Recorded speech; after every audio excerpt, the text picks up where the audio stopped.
Do you want to craft a website that actually converts?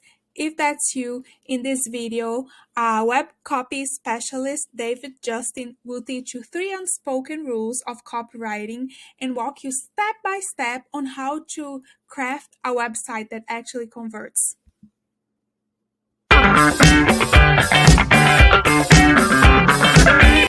Welcome to one more session. And today we are having a special guest. My name is 𝗵𝗃𝗂𝘁, and I am I coach freelancers on marketing and sales strategy so they can land their first clients without a portfolio, without a website, and without cold outreaches, cold pitching. Today we have a very guest, and I am going to invite him into the live today so he can introduce himself and he can teach you some hacks about writing a website for you, for yourself, a website that converts your visitors into paying clients, and for your clients, if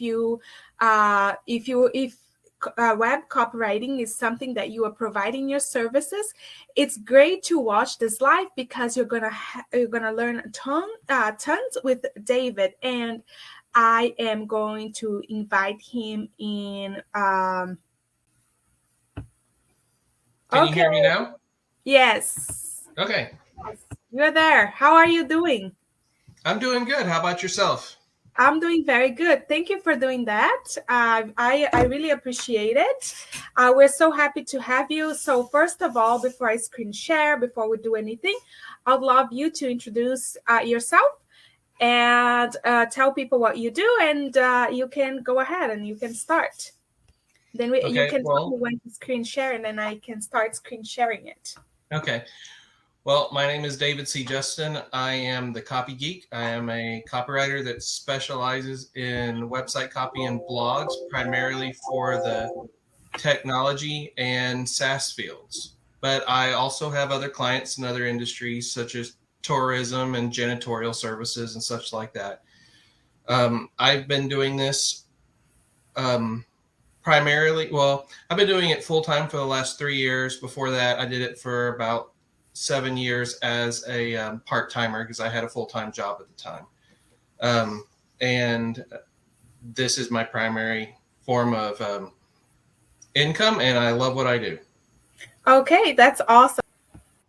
Is everybody, I am going to have to look at, I don't know how you see your screen, but I'm going to have to look at my phone here at the group to see what I'm seeing from my phone, because I don't know what people are seeing. I never use before. Just give a sec. Can you hear me, David? Yes, I can still hear you. Okay. Can everyone? Okay, I do. Yeah, we're able to see the screen now. Can you see my screen, David?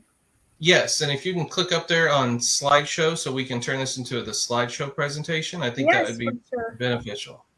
Perfect. There it goes. Perfect. Just tell me to go forward, move forward. Okay, will do. All right, so the topic that I wanted to talk about today is something that's kind of near and dear to my heart. It's the 3 unspoken rules of copywriting. And when I say they're unspoken, it doesn't mean that you can't find information about these 3 rules out there, because you can. And if you Google these 3 rules, you'll find plenty of blogs and sites about it. But the thing is that they're just not talked about as often as you think they should be. And these are all, they're not necessarily rules about copywriting so much as they're rules about the audience. And based on that, that drives how you should approach your copywriting. So if you'll click on the next screen. All right, and one more. There we go. Rule number 1, the audience doesn't care about you. And that sounds harsh, and it might sound like they're a bunch of egomaniacs or sociopaths. But the point being is that they're not in it for you. They're in it for themselves. And that's your whole point of your company, is you're providing a service or a product for them. Rule number 2 is the audience is either very lazy, either very busy or very lazy. And we'll get into that to where you understand that a little bit in just a moment. Rule number 3, the audience is smarter than you think. Not enough credit's given to the audience, and we're going to talk about that in just a few minutes. So now if you'll go to the next screen. Okay, first of all, that little guy right there is Buddy, the stormtrooper. He's kind of my mascot in all things that I do. So he's going to be making his presence known throughout this presentation. So rule number 1, the audience doesn't care about you. They only care about your products they only care about how your products or services benefit them or bring value to their lives. And as an example, if you'll go to the next screen. Yeah, it's the transformations that you're going to get. Yes. We're going to talk about New Coke. And I don't know if everybody here is old enough to remember New Coke, or I was actually, I think about 12 years old at the time, 11 years old. So the story behind New Coke is fun and interesting. So Coca-Cola's market share just after World War II, in the late 1940s, was about 60% of the market share. That's huge, right? Mm-hmm. And they saw a steady decline to where by the time 1983 came around, they were down to 24% of the market share. I mean, that's a huge drop off from 60% to 24%, right? And a large part of that had to do with the rise of Pepsi Cola, as well as other healthier options, diet drinks, and other just healthier drink options, because a lot of the baby boomers that were really into Coke were now becoming more health conscious. So they were choosing to drink something that was a little bit more healthy. So Coca-Cola kind of freaked out. They were losing their market share. They saw all these taste tests where people preferred the taste of Pepsi. And so they decided they needed to do something about it. So April 23rd, 1985, New Coke was launched. And this became a major news story. It was huge at the time. And the funny thing was that New Coke sales in the Northeast and in the West Coast, they were really good. People really liked it. The problem was that Coca-Cola didn't take into account who their primary audience was. And those were people that were living in the southern United States. And those people did not accept New Coke. They actually opened up a hotline, or they had a hotline where people could call in. They usually averaged about 400 calls a day after New Coke was released, and they took the old Coke recipe, the old Coke formula off the shelves. They were receiving upwards around 1,500 to 2,000 phone calls a day. People complaining about the change in the formula. And when they had psychologists and psychiatrists listen in on the calls, they equated it to listening to people talk about a death in the family. That's how important it was to them. So despite being a beloved brand, their primary audience turned against them. They said, we're not doing this. I know in my family, we were 100% part of this group. And my parents immediately stopped buying Coca-Cola and started buying RC Cola. I mean, we just completely stepped away from the brand that we had been part of our entire lives, and my parents had been a part of their entire lives, all because they changed their formula. So this is proof that the audience doesn't care about you. They only care about what you provide to them. And just 79 days after New Coke was announced as the new thing, Coca-Cola Classic was announced. And by the end of that year, Coca-Cola Classic outsold both New Coke and Pepsi combined, because there was such a rush to go back to the nostalgic, the thing that had made everybody comfortable and that they loved about Coca-Cola. So if you go to the next slide. So again, the audience doesn't care about you. And so when you're writing your copy, this is an important lesson to learn so that you know the importance of customer-driven copy.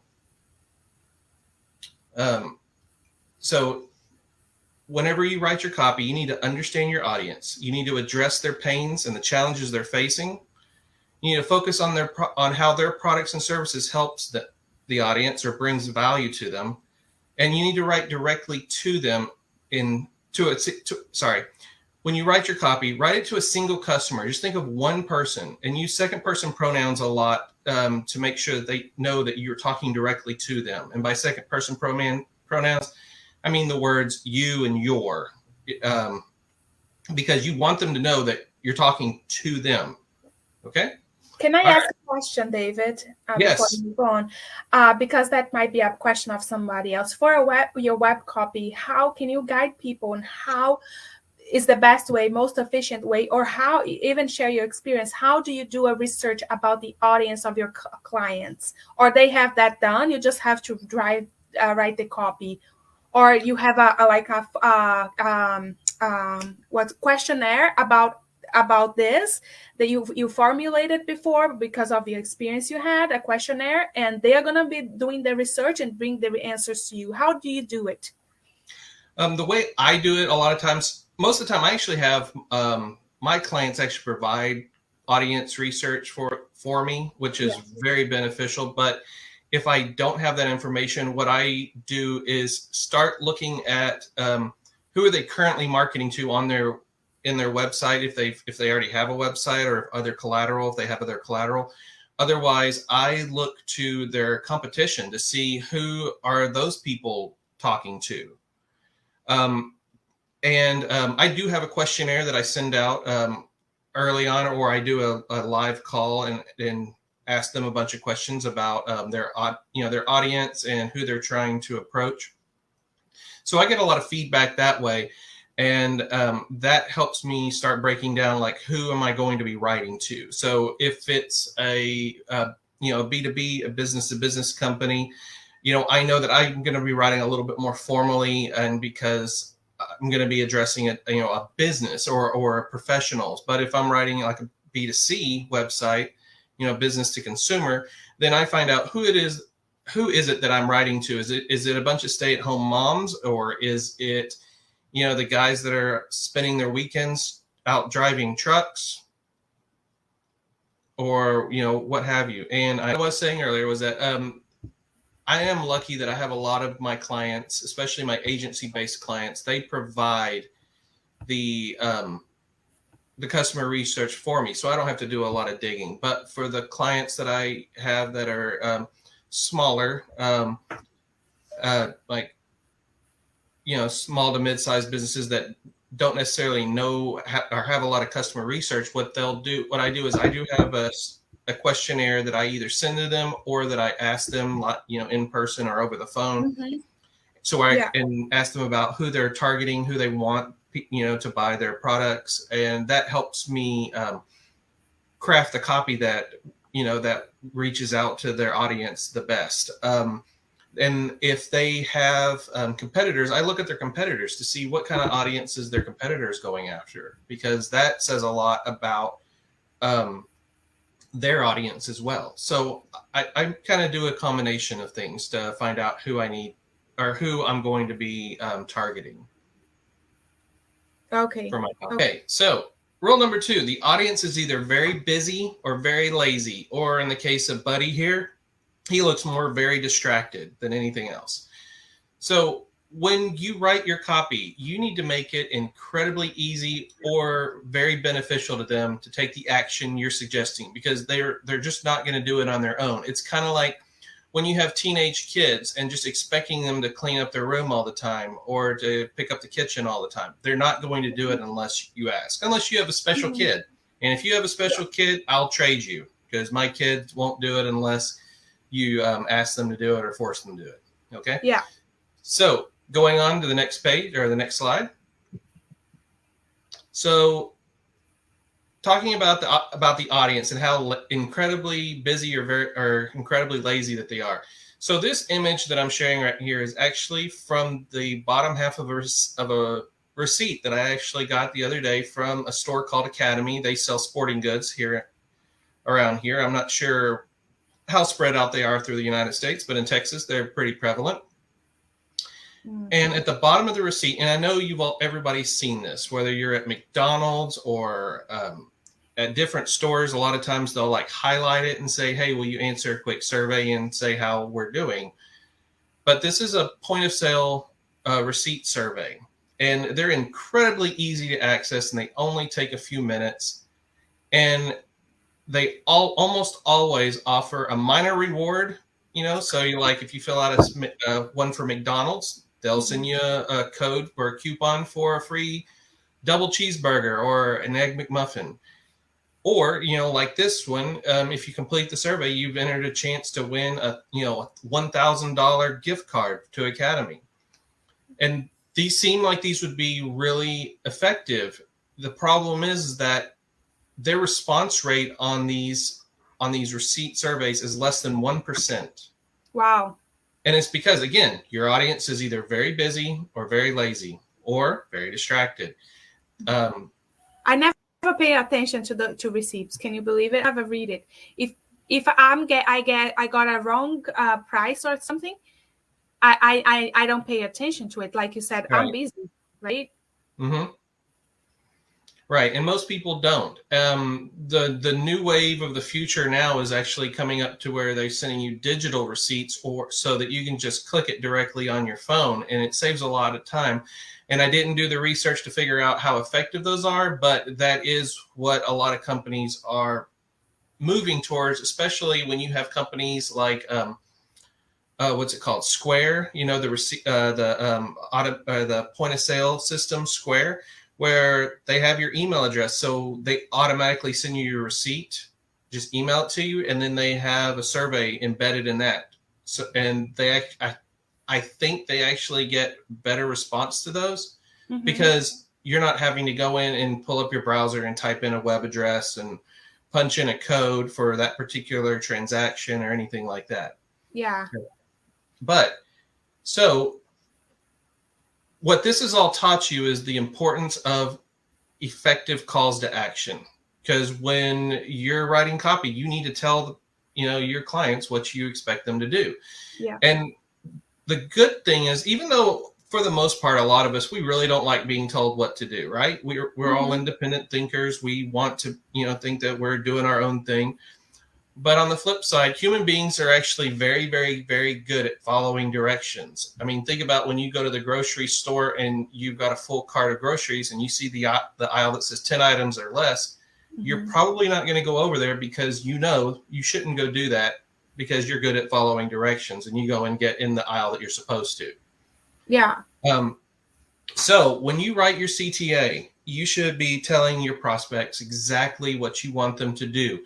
And that doesn't mean just like, buy this now, vote here, or anything like that. Vote now, subscribe to my list.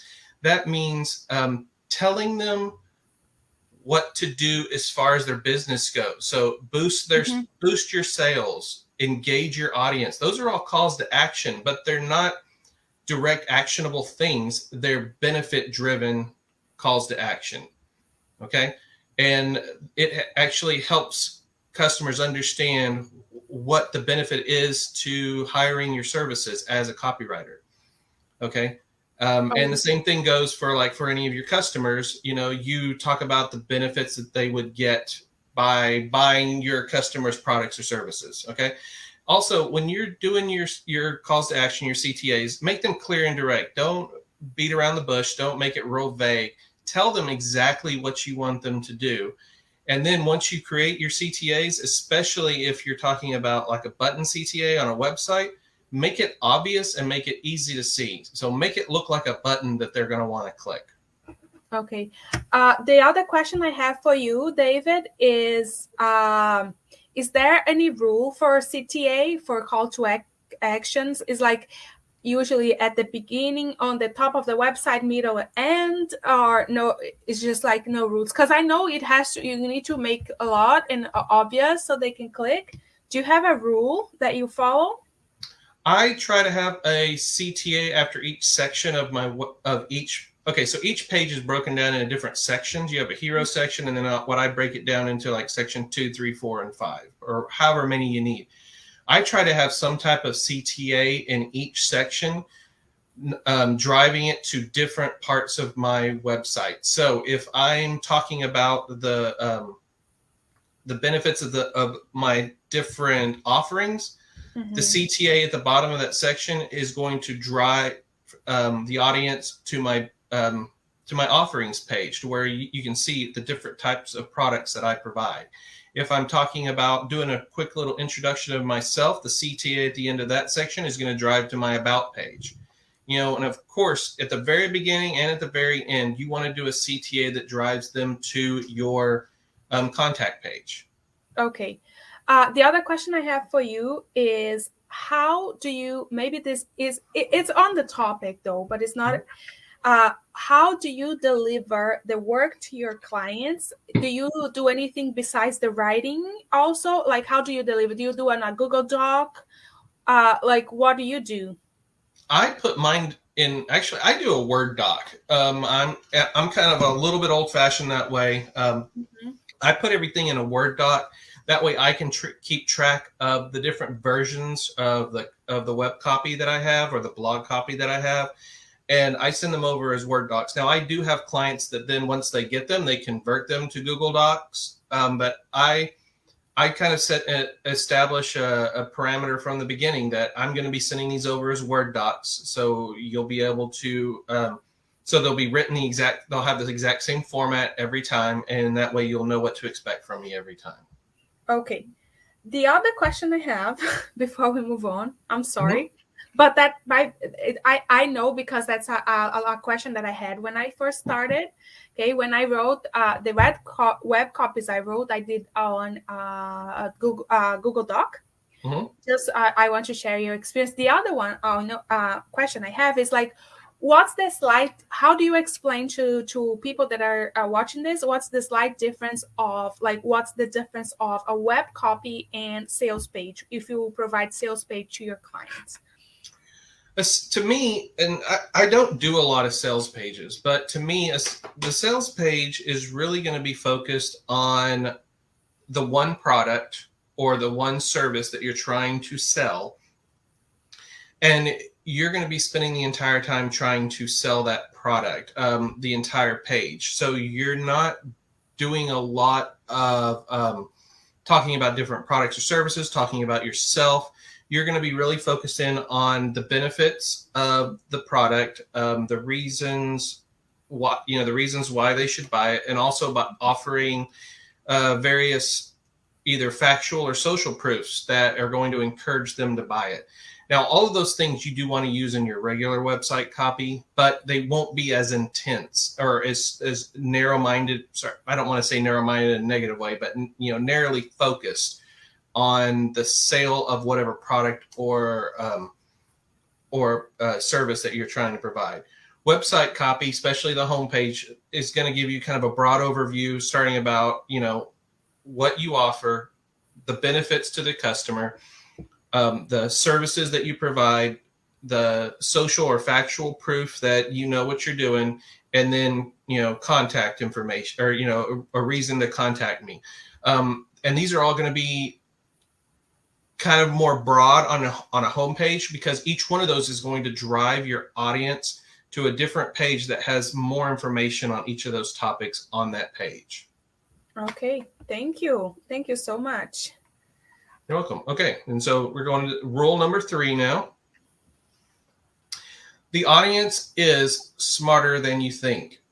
This is actually something that came up because of the way they used to advertise back in the 40s and 50s. They would use exaggerated claims and lies, and I'm sure that everybody has gone back and seen like old advertisements, from the old days, where they would create a tonic, and the tonic would cure everything from toenail fungus to heart disease. I mean, it was just a cure-all, and a lot of the time those tonics had like heroin or codeine in it, or cocaine in it, something along those lines. So we've gotten away from that because the audience does become smarter. They do see through exaggerated claims and lies. So if you go to the next page, I want to introduce everybody to my friend here. This excruciatingly nice-looking man is named David Ogilvy, and if you don't know who he is, you need to learn about him. He is called the father of advertising. If you've ever seen the TV series Mad Men, that was his world that he created. He is the person that you think of for advertising in the same way that you think of Henry Ford as automobiles, Steve Jobs and for iPhones or for cellular phones, Bill Gates for computer operating systems, or Jeff Bezos as for someone for online shopping experience, Mark Zuckerberg for Facebook. I mean, he created what we can think of today as the modern day advertising. And when he was asked about the advertising practices from the 1950s and the early 60s, this was his quote. He said, "The consumer isn't a moron. She is your wife. You insult her intelligence if you assume that a mere slogan and a few vapid adjectives will persuade her to buy anything. She wants all the information that you can give her." Because David Ogilvy believed in understanding the audience. He believed in understanding their way of thinking, their habits, their behaviors, and using that to write advertising that spoke to the audience on a more fundamental and emotional level. Okay.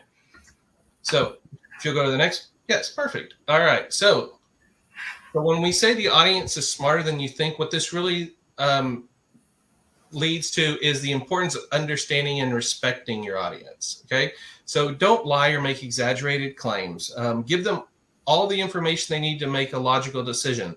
The funny thing about that is most sales are done through emotional decision making, but a lot of people go back and look at the logical stuff, that the facts, to justify their emotional decision. So give them all the reasons to make that they need, all of the information they need to make a logical decision, because it will support and reinforce their emotional decisions. Yeah.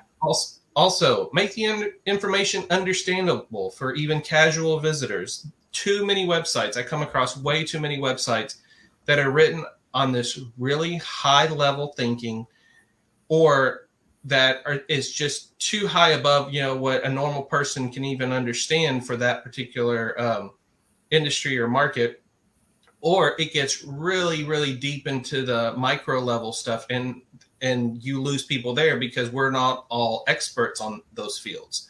So make it information understandable for even, the most casual visitors, but at the same time, trust them to be able to understand the benefits of your products or services. That doesn't mean that you write copy and leave out all the facts. I mean, you don't have to give like specific scientific reasoning behind why, this particular antenna, if you're talking about like a wireless antenna, why it, how scientifically or like technically it performs better than another.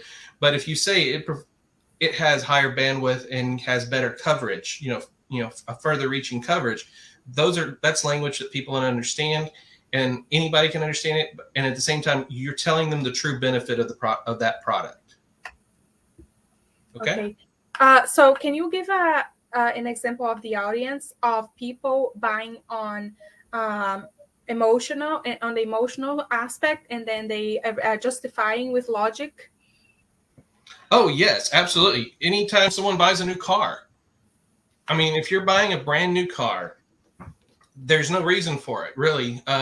You could go and spend, well, not in today's current market, but generally speaking, you could go buy a car that's just as good on the used market or on the used lot that probably maybe has 5,000, 10,000 miles on it, and actually has better coverage than what your brand new car has, because they put it through a much more strenuous checklist to make sure that it was a good quality car that they were going to be selling, and you can pay cheaper for it. But people are hung up on the romance of buying a brand new car, being the only person who have ever owned it. Yeah. That's very good. Very, very good to explanation way of putting it. Thank you. That's it for today, guys. Comment below your questions. Make sure to find David's contact in the comment, and please don't forget to subscribe to see more content like this. And I'll see you in the next video. Adeus, amigos.